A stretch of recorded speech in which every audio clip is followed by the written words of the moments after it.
Hey everyone. So real quick, just wanted to let you know that you're probably going to be confused by these two pieces. So the first one is something we did back on the 5th before the Supreme Court made its decision. The second part is clearly after. Now the first part was during a stream where we were having technical issues. So if there's any weird glitches or anything, that's why.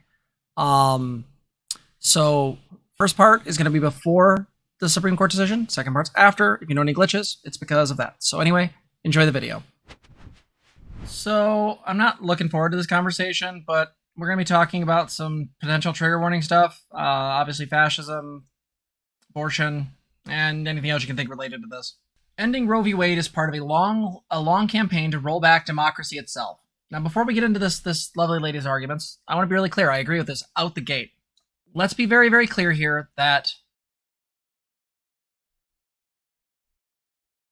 the desire to control women's reproductive abilities is in and of itself an anti-democratic action. It is one that is taken to force women into positions that they themselves should not be in, either because of circumstances of socialization and poverty, or because of situations of assault. Abortion rights should be free and open and available to anyone who needs them. That is my belief of a good society. It is just one of those unfortunate things that exists in the world, and it does good by doing it because it allows for the world to be in a better position. The problem is that people that want to get rid of it say it's for the children, but it's not. It's really not. What it's actually there to do is to attempt to, again, force women back into a subservient position, and it's generally platformed by Nazis, by fascists, or the modern conservative party. I've been told that I'm hyperbolic for saying this, but they fit all of Umberto Eco's characteristics of fascism. Still need to do that video where we talk about that. But the fact is that this is fundamentally undemocratic for a couple reasons. Not just because it's fascistic in nature, because it goes with the whole machismo thing among many other of Eco's points. But also there's another piece here, and this is the one I think is really important. The justices that are currently in are part of a party that is right now like some 4 million people down from the current party in power. These people, despite overwhelming evidence showing that women's rights are something people care about, want to change these laws.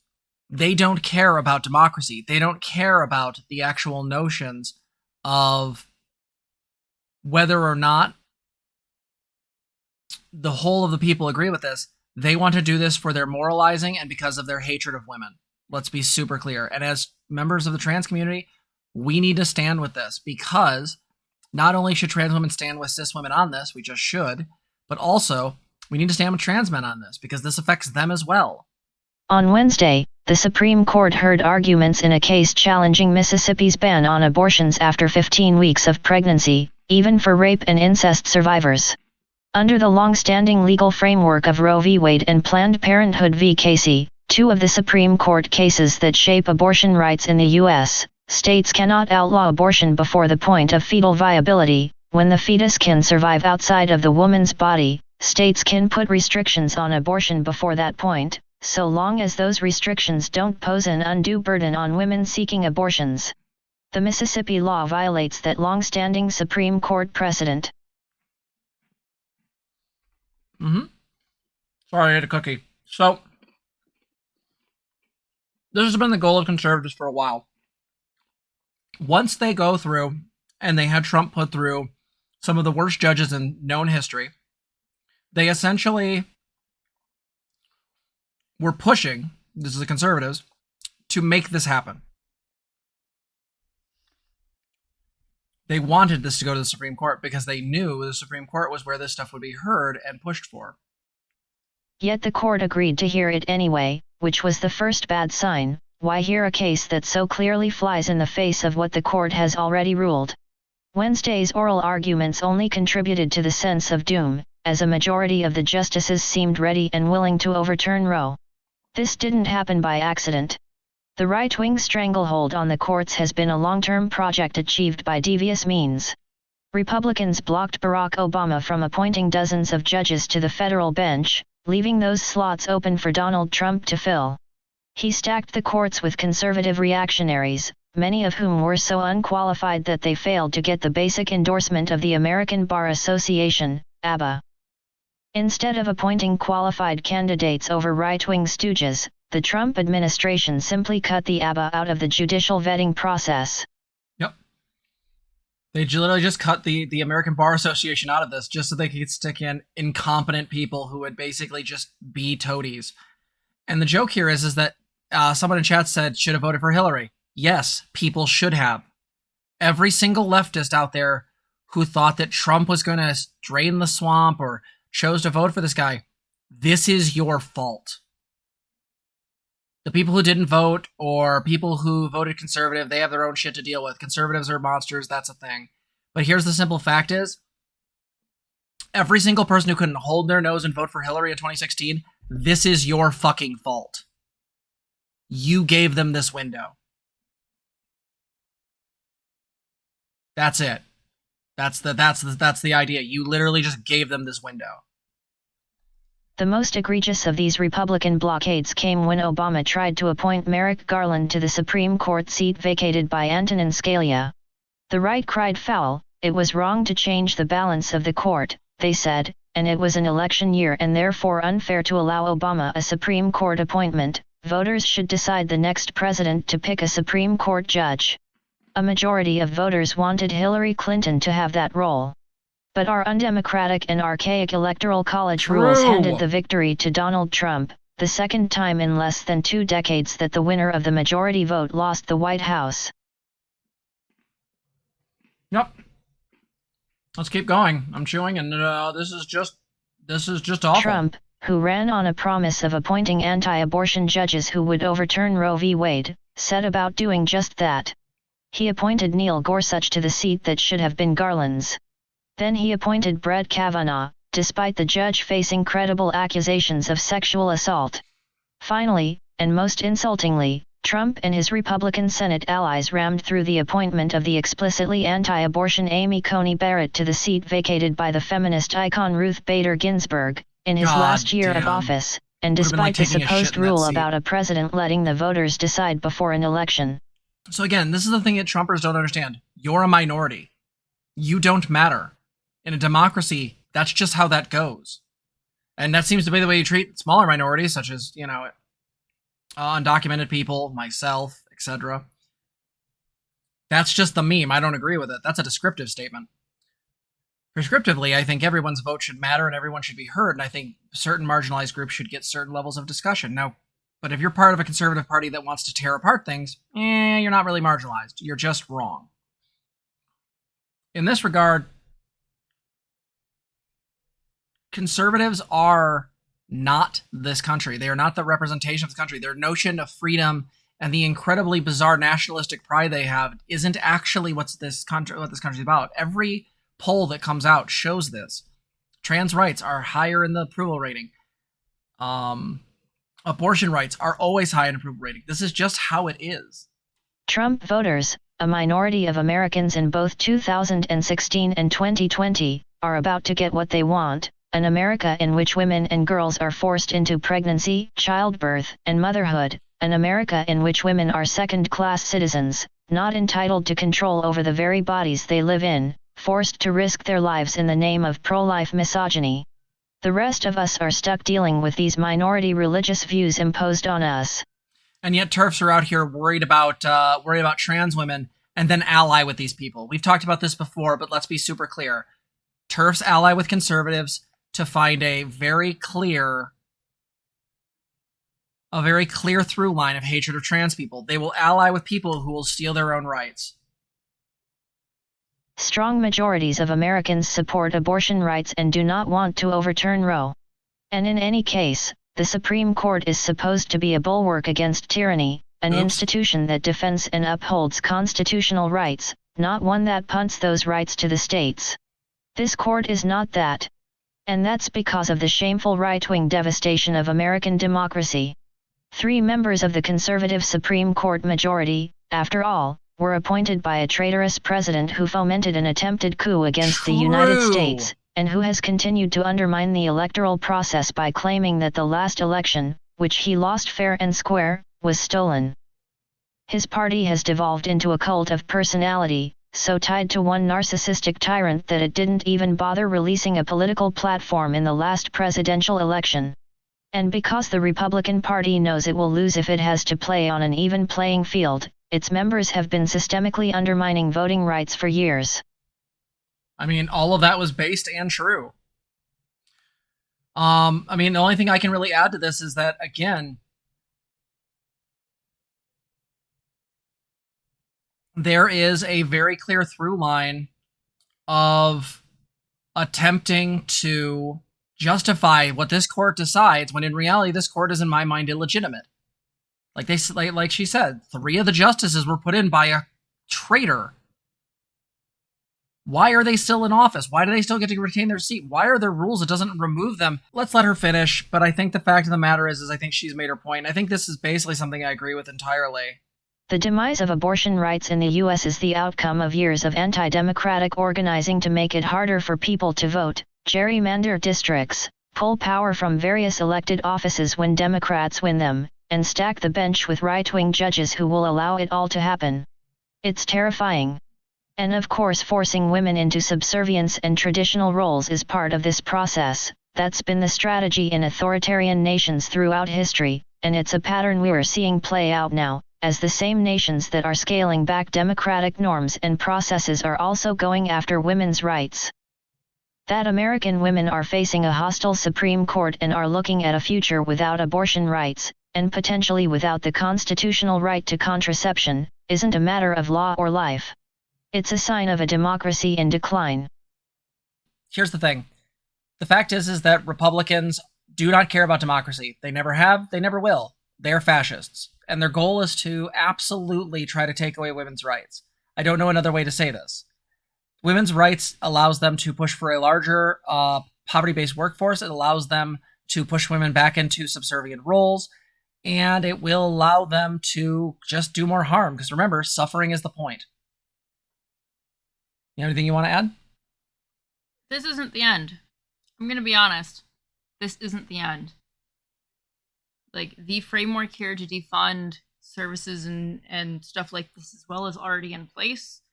This is not the last of the laws that they're going to go after. So yeah, we need everybody to get on board. I don't care if you're kind of wibbly-wobbly on this issue. There are numerous ways in which having abortion rights and reproductive rights and actually educating our population, okay, and making this stuff easy for people to get, information and services with, that help society at large in general, okay? And we can't just deny that all of that stuff is there, all right? So yeah, that's my thing. We've got to kick these people in the butt in roadblocks and just, yeah, because this shit won't stop. Agreed. Biden blasts High Court's failure to block Texas abortion curb. President Joe Biden on Thursday blasted the Supreme Court's decision not to block a new Texas law banning most abortions in the state and directed federal agencies to do what they can to insulate women and providers from the impact. Hours earlier, in the middle of the night, a deeply divided High Court allowed the law to remain in force. It is the nation's biggest curb to abortion rights since the court announced its landmark 1973 Roe v. Wade decision that women have a constitutional right to abortion. The court voted 5-4 to deny an emergency appeal from abortion providers and others, but also suggested that their order likely wasn't the last word and other challenges can be brought. That feels not great. Biden said in a statement that his administration will launch a whole of government effort to respond to this decision and look at what steps the federal government can take to ensure that women in Texas have access to safe and legal abortions as protected by Roe. And then Attorney General Merrick Garland said in a statement that the Justice Department was deeply concerned about Texas's law and evaluating all options to protect constitutional rights of women, including access to an abortion. Biden, who has come under pressure from Democrats to expand the size of the Supreme Court, has ordered a review of the court that is due next month. Or you could just add people. Anyway, this was signed into law. The Texas law signed by douchebag. prohibits abortions once medical professionals can detect cardiac activity, usually around the 6 week. But it's not even cardiac activity. It's like a weird side pulse that's just like anyway. To be clear, Mama Dr. Jones has a really good video about this stuff. Yeah, she covers this. Like, she totally covers this. And she's got a very good explanation of what that timeline for, figuring out you're pregnant even looks like. And most people can't even get checked out at 6 weeks. Okay. Yeah, the thing they're calling a heartbeat isn't a heartbeat. It's actually essentially an electric pulse just causing something to move. It's not really a heartbeat by any measure. Yeah. So if you're curious about how some of this stuff looks, go check out our video for sure. Okay. So the High Court's declining to halt the Texas law came just before midnight Wednesday. The majority said those bringing the case had not met the high burden required for the stay of the law. In reaching this conclusion, we stress that we do not purport to resolve any jurisdictional or substantive claim in the applicant's lawsuit. In particular, this court is not based on any conclusion about constitutionality of Texas's law and in no way limits other procedural proper challenges to Texas's law, including Texas state courts, the unsigned order said. Chief Justice John Roberts dissented along with the court's 3 other liberal justices. Each wrote 4 statements. You can go through and look at that. The vote in the Texas case underscores the impact of the death of liberal Justice Ruth Bader Ginsburg last year, and then President Donald Trump's replacement with conservative Justice Amy Coney Barrett. Had Ginsburg remained on the court, there would have been 5 votes to halt the law. Justice Sotomayor called her conservative colleague's decision stunning. Presented with an application to enjoin a flagrant and unconstitutional law engineered to prohibit women from exercising their constitutional rights and evade judicial scrutiny, a majority of justices have opted to bury their heads in the sand, she wrote. Based and epic Sotomayor.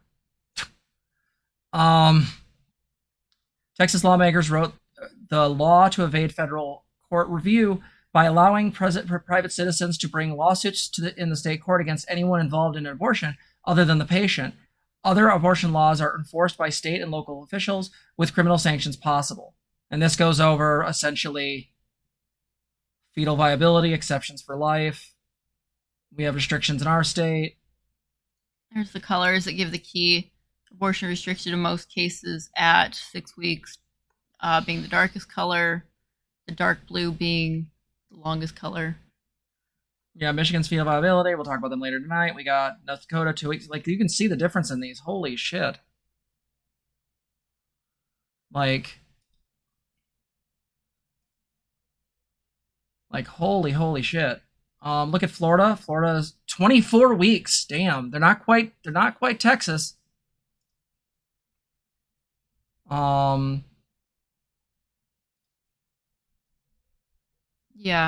Look at Oregon. I think 12 states currently have an abortion trigger law in place if Roe v. Wade gets overturned.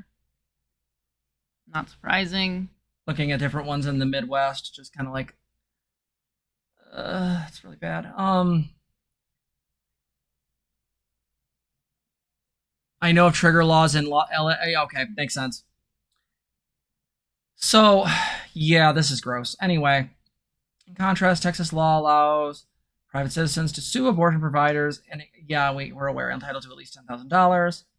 Patently unconstitutional, according to Justice Alina Kagan.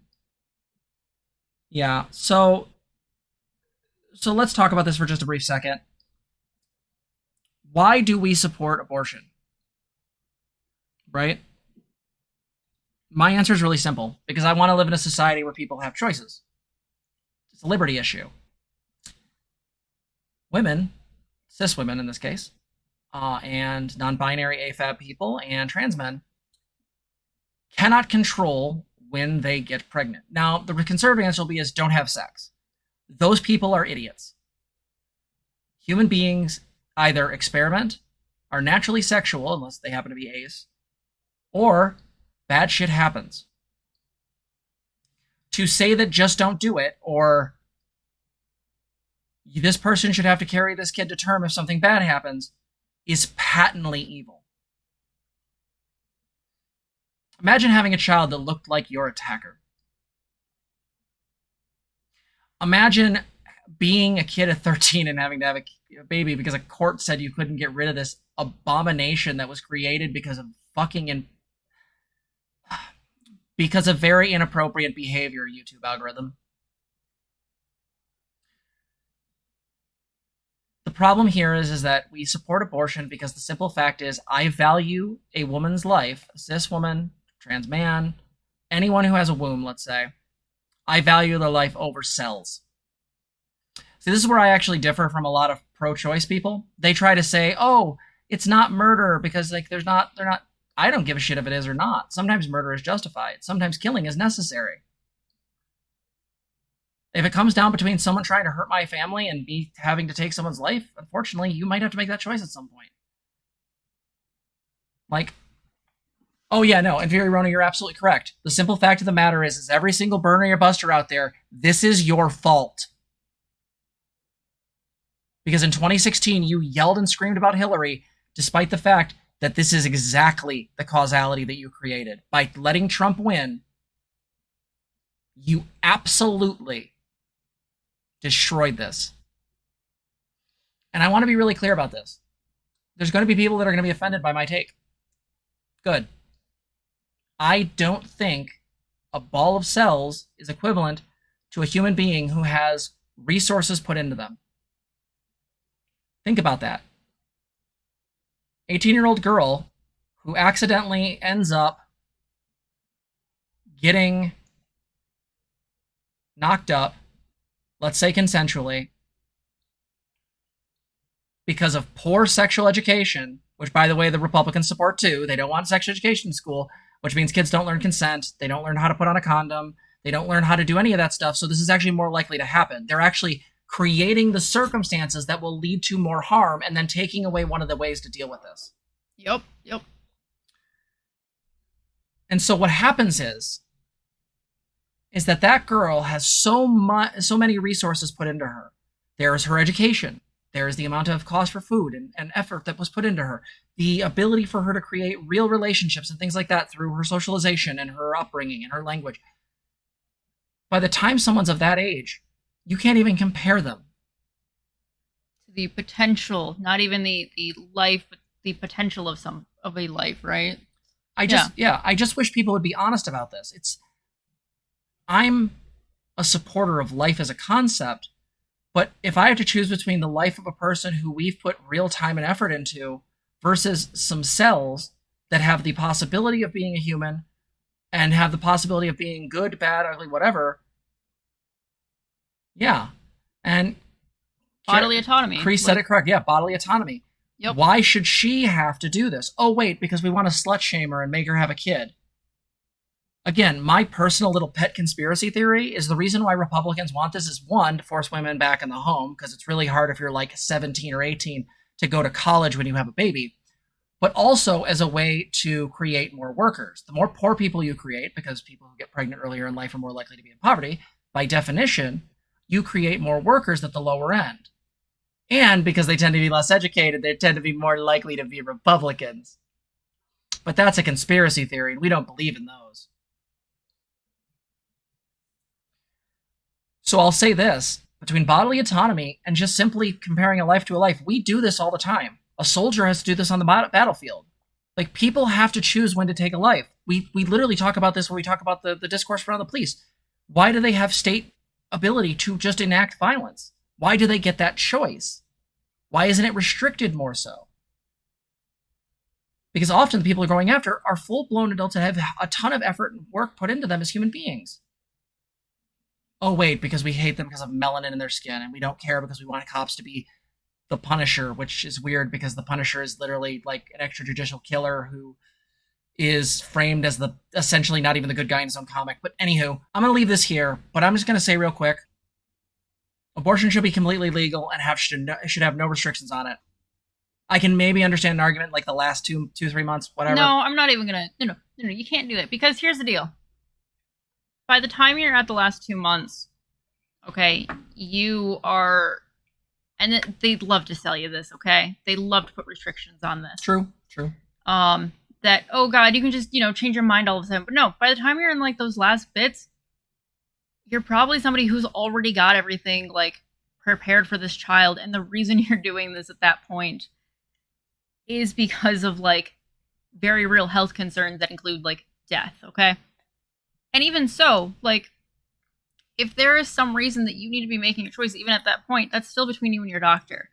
Like, there is no reason that our fucking politicians, you know, without fucking medical degrees, frankly, should be putting these restrictions on people, right? Like, why? And again, putting more, you know, restrictions on this is going to make it more and more dangerous. It's going to put people in more dangerous positions. What you thinking? Final thought on my end. Little Velociraptor moment. It's interesting that conservatives are the party who try to protect child marriage. It's interesting that Matt Gaetz, a man who is currently being looked at for human trafficking of a minor, went after a minor, right? It's interesting that conservatives fight sexual education despite the fact that we have very real evidence to show that when kids have proper sex education from a decently early age, you can decrease the amount of child sexual abuse. I almost have to wonder, no, that couldn't be it. It couldn't be that they're using their morals as a smokescreen to continue to abuse young girls. That can't be it. And young boys, of course, but the majority tends to be young girls, like 2 to 1 or something. So maybe it can't be that. They wouldn't be that big of monsters. They couldn't be that pathological, could they? Something like that, yeah. We'll see you in the next one. If you like this video, please like, comment, and subscribe. Also, consider donating to us. You can support us on our website, transgirltherapist.org. You can also help us on our Patreon, link below, or you can become a member here on YouTube. Thank you so much for watching.